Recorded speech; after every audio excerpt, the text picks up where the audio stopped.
Thank you.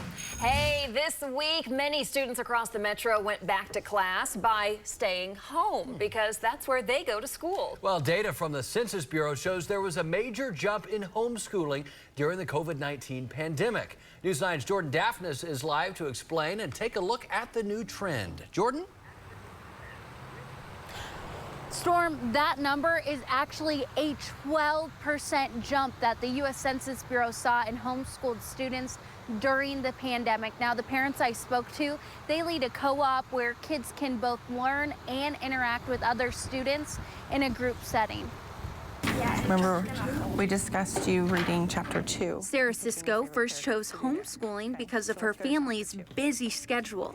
And then we started meeting people in the homeschooling community and fell in love with it, fell in love with the freedom, fell in love with the fact that she was thriving. Her daughter fell in love with it too.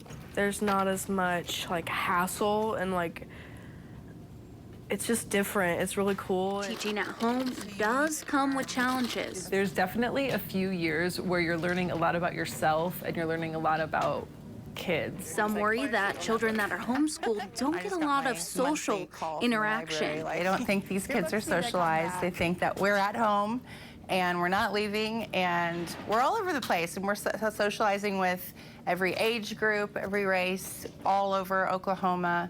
The learning styles vary, but Lindy Wright, a mother of 3, says her kids are just fine academically. I also think that a lot of times now there's so many different ways that kids learn. There's so many different ways that they understand concepts. There's so much information out there. So there's a lot of different ways that we can learn that isn't just sitting in the classroom from 8 to 3. And the kids seem to like it too, especially the schedule.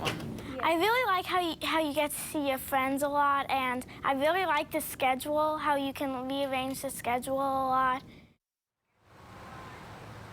Now, there are a variety of different types of co-ops. There are ones for sports, ones for academics, and ones for STEM, things like that. These parents also acknowledge that homeschooling may not be for everyone. They just say it's the best fit for their families. Live in Oklahoma City, Jordan Daphnis, Oklahoma's Own, News 9.